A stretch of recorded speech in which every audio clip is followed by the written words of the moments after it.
Hey everyone, it's that franchise guy, John Anderson. For those of you who don't know me, I've been in franchising for about 14 years and I consult with many of the best brands in the world since 2016.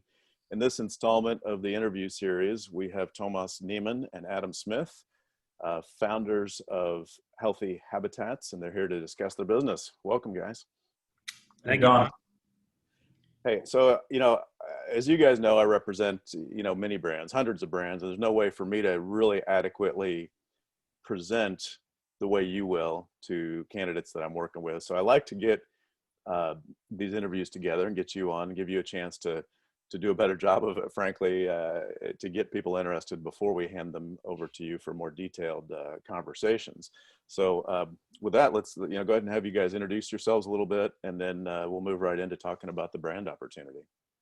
Great. And just want to say thank you, John, to you for putting this together.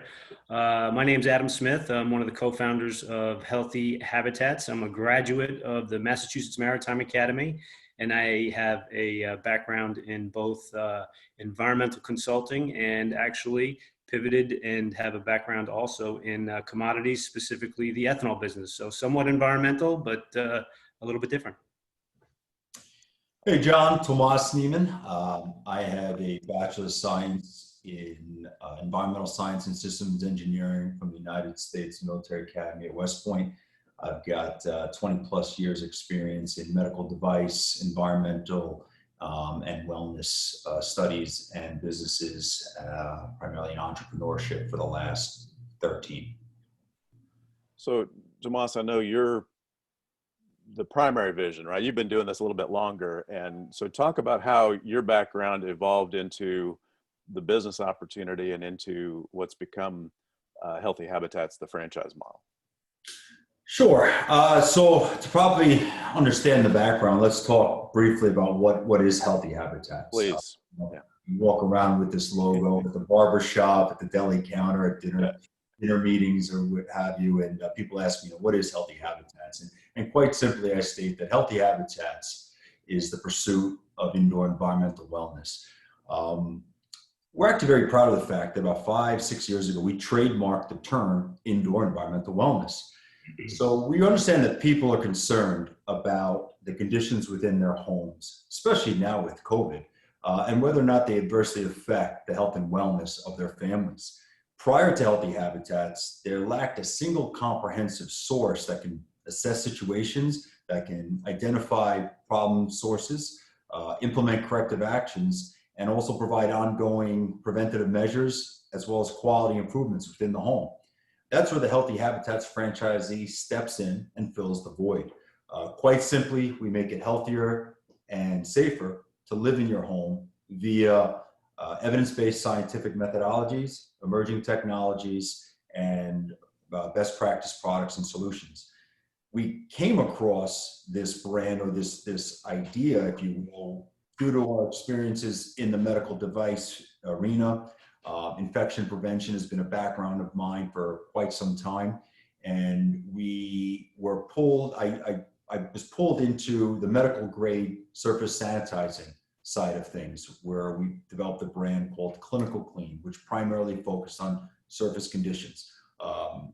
We realized in the home market, in industrial commercial markets, the entire holistic approach to wellness has to go outside of just surfaces. There's air and water continues as well. So we developed the brand HealthyHabitats to provide that holistic approach to assess, remediate, improve, maintain, and continuously improve, if you will, those spaces. So well, the first thing that comes to my mind is, and I'm thinking as a potential consumer, right? How I don't know if I have any of these problems. I'm guessing that 99% of what you do, unless I got a big mold spot on my wall, I don't know I've got a problem, right? Absolutely. So how do you help people? Number one, well, I guess number two would be identify it, but you've got to get to them first, right? So how do you even get into the home to help them identify potential problems? Well, pre-COVID, and I'll tell you, this industry that we're in, if you will, again, we've pioneered this, okay? We've helped pioneer this and the well standard and what have you. This is nothing new. You may have heard of things like functional medicine, root cause resolution, where for decades people would treat, if you have a headache, doctor would say take some Advil or Tylenol. Well, why don't we identify what's causing the headache? We're finding more and more of our consumers attributing their health concerns to environmental concerns. And when we understand that we spend 90 to 98% of our time indoors, whether it's where we live, work, or play, we have to understand that the indoor environment is a significant factor. And the average consumer understands that now. COVID has only enhanced the conversation around this scenario. So people are reaching out. Their medical practitioners who we help bridge the gap with are telling them, let's take a look in your home. What's going on? I can go into significant detail, and we won't today, about how the world has changed. Years ago, your houses were drafty. You bought furniture made out of wood, wool, and cotton. Kids were playing outside. You were never in home. Well, that's changed. Now we insulate our homes. We bring in synthetic materials that our couches and our mattresses are made of. And these kids are playing Xbox all day long and staying inside, especially during COVID, that we've got the perfect storm environment. And we wonder why rates of ADHD, autism, respiratory illness, cancers are on the rise. So while we were concerned maybe initially that our business would be difficult to find the customers, our customers are finding us. We are become a brand, especially where we focused here in the New York metro area, that word of mouth has expanded and our business has grown exponentially. That's amazing. Obviously we've talked a lot, and I feel like I totally get it. And this is all about trying to help convey that to the people out there who might be potential franchise candidates for you. So if somebody's watching this and we're 5-7 minutes into this, goes, wow, that makes a lot of sense to me. What's the next step for them in terms of the business opportunity? What does it cost to get started? What is it, what kind of facility or equipment, trucks do they need? Maybe just touch on those things just a little bit. I'm going to let Adam talk most about that, but the first thing we want to think about is, who is that franchisee? We're looking for someone that has a desire to help others, that's not afraid of truly growing a business. Meaning, if a franchisee is looking to just have a secondary income, maybe a donut shop or a burger joint would be a better option. Right. In the industry that we're experiencing, you want to desire explosive growth, because we really are at the precipice of an emerging business unit where you're taking two major asset classes, real estate and health and wellness, and merging them, where the opportunities are endless. And this year alone, we've grown and expanded so significantly, not just in our residential market, as Adam's just talked about, but into the industrial commercial market. So we're looking for partners. We're looking for educated individuals that want to take control of their own lives, their own income, and their own wealth opportunities, that have a desire to help others, and we'll help train them and provide them with the information, knowledge, and equipment and resources they need to expand. Sorry to jump in, Adam. Let me hear you.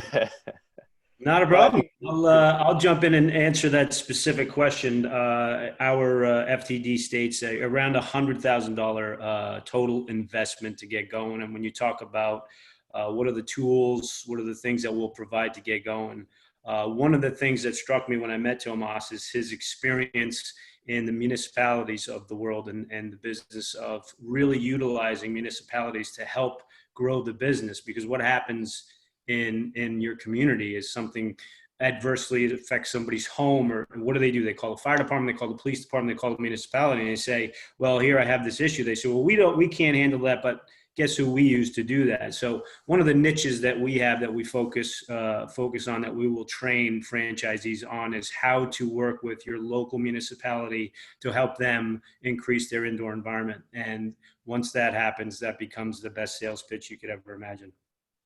Do you think that talking about candidates and they're, obviously it's a full-time opportunity. It's somebody who wants to grow a business, and I probably should have led with that. So I'm glad you jumped in on that, Toomas. But do you think they need to have a sales or networking type of personality, how outgoing do they need to be? How much of that going to meet with cities or other potential referral sources is a big part of growing the business? Well, there's always an element of sales in any entrepreneurial opportunity. I don't think a potential franchisee owner that would engage in a franchise would not have that attribute, if you will. I would tell you that a organized, scheduled type individual, someone that put a plan together, someone that can communicate effectively. Okay. Right. We'll train you on the technical piece of it. Okay. But if you bring in the basic substructure, if you're a go-getter, if you're interested in growth, if you're interested in wealth, if you're interested in being your own boss, we'll help you get to that next level. And the conversations and the training that we have are designed to do that. As Adam alluded to, word of mouth has been a significant factor in our growth and an expansion. This is not this is a journey. This is a pursuit. This is a new paradigm shift, and that people are talking about it within your local community. So our local franchises or territories that are doing well right now are very involved in their local communities. They're networking locally. And that word of mouth is really just expanding and growing opportunity. So instead of the phone calls going out, the calls are coming in, as you maybe hear in the background.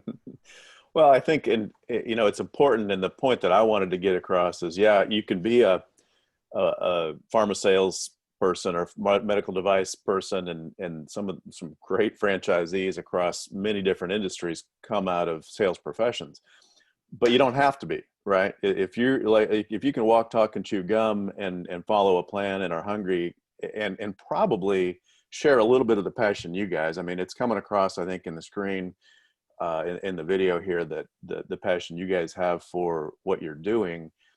And I think they have to probably buy into that a little bit, don't they? Yeah, and if I could just elaborate on that, I think I know part of the training that we're going to offer is sort of a sales approach.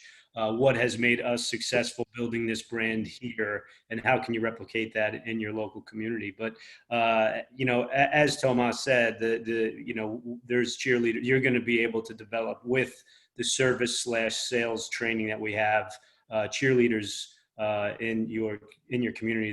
They're gonna speak your praise. And one other thing, I think the rigorous sort of process that we're going to have for awarding franchises is also going to be taken into account. What is your background? We've, through our own networks, have communicated with people that have had backgrounds where they do have access to 10,000 or 12,000 local residents, where they can actually piggyback on top of what they do already, which that also could be an option as well. For instance, I'll be specific. Somebody that's in the outdoor management business, where it's landscaping or pesticide management, things like that. Got it. I think we've touched on something, and if it's not clear, we should probably address the fact that this is a relatively new franchise model, right? That you guys, like you said, are really building an entire industry. And so you're on the front of that. So it's certainly not the opportunity for somebody who's looking for, a sandwich shop with 5,000 locations, or a hair salon that's been doing it, for 40 years. What advantages, because I know there are some, to work directly with the founders of a franchise is certainly probably the biggest one. Obviously you guys are 100% committed to somebody's success, and if you're managing 1,000 different locations, you can't do that. So when you're managing a handful, but what other advantages do you guys see to somebody coming in as an entrepreneur at the beginning of something that has the potential of what you guys are doing? Well, there's numerous. I think you hit the nail on the head. We are committed to working with our franchisees to make them succeed. When you're a family of 9 children, you have to spread the love amongst 9 kids. If you're a single child, you get a lot of love.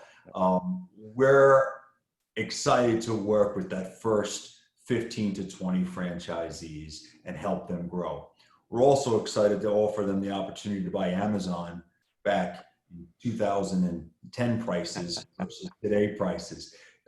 It doesn't take a rocket science degree to look at the world we're living in right now and understand where everyone's mindset is with regard to wellness and health. This is not going away. People talk about recession-proof businesses or pandemic-proof businesses.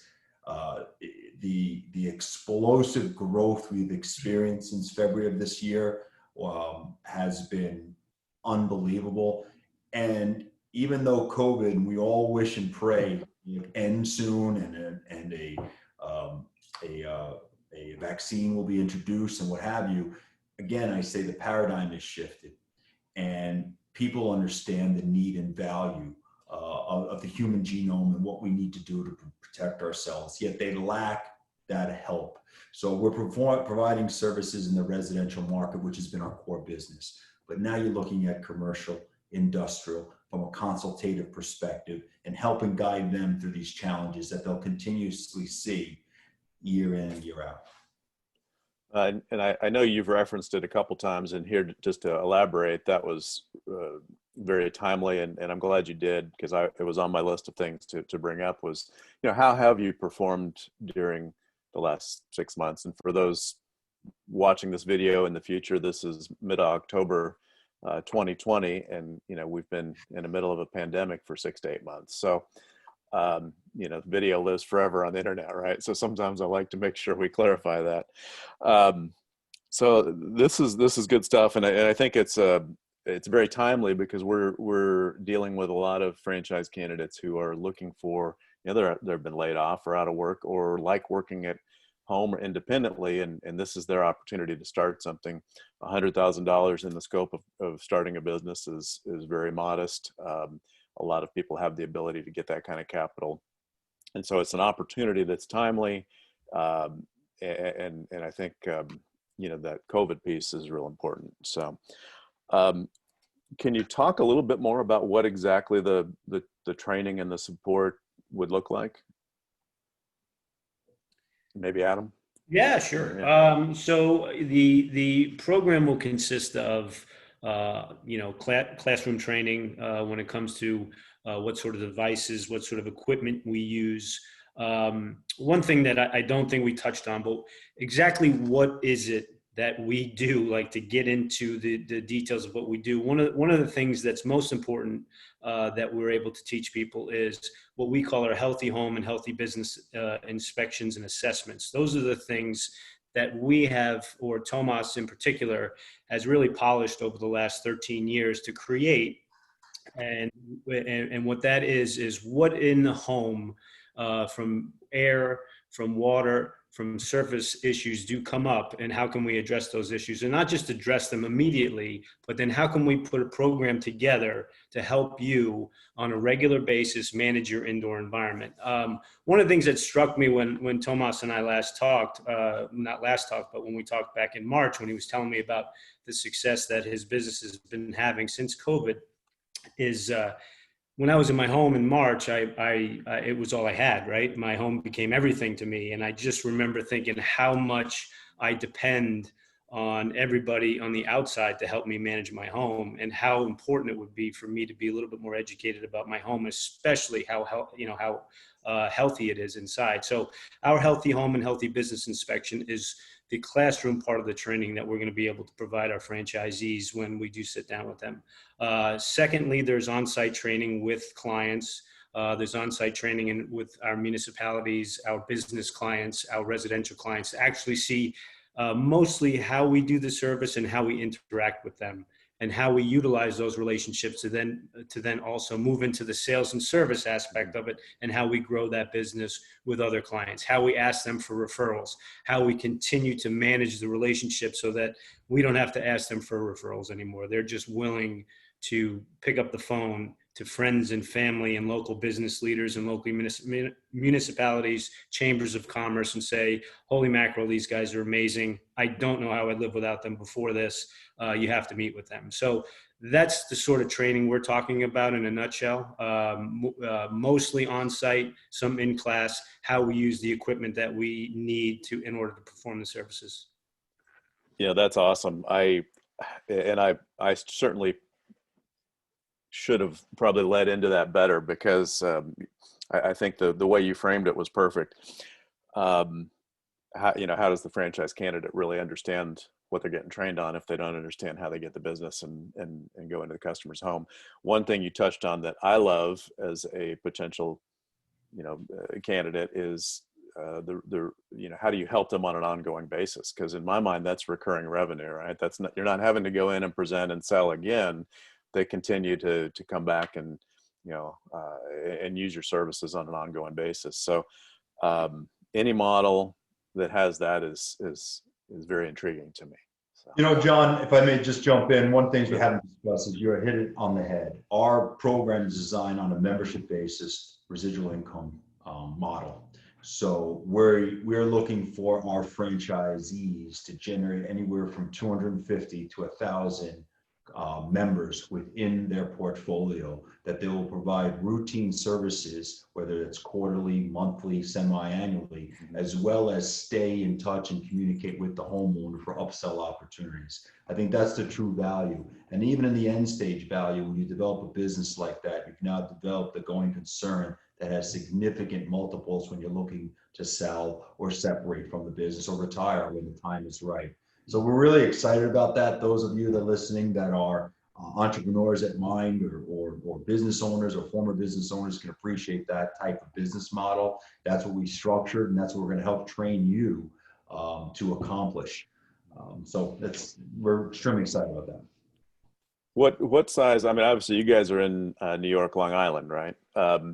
So, obviously, lots of population, pretty dense area. What does your model project for a territory, as you spread across the country? What, do we need, 200,000 people, 500,000 people? What do you think is a territory for that? We're looking to set up our franchisees for success. So we're looking at that 750,000 population, up to 1 million. I'm certain down the road, years down the road, as we develop, that may change. But our initial franchisees, again, as we alluded to earlier, we're looking to set them up for success and that as much opportunity as possible. Perfect.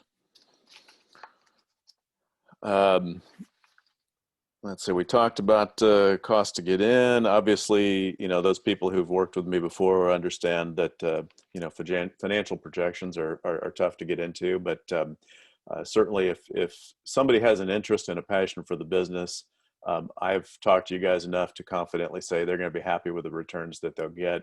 Obviously we've got to get them in the process to really help them figure out what does that look like. So, and unless you guys have anything to add on that.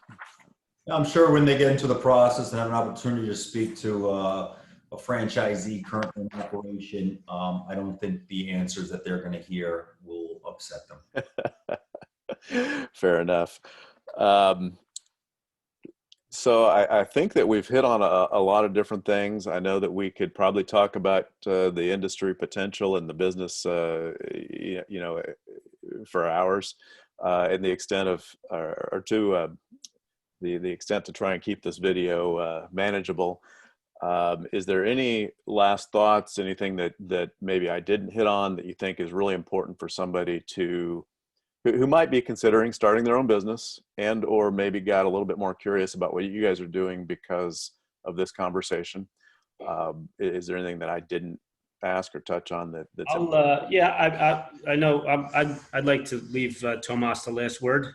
Is that okay?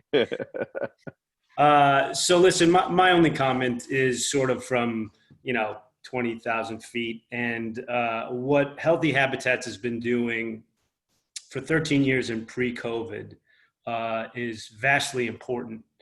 And I think what's happened in the last 8 months with COVID is that importance of what we were doing turned into an urgency.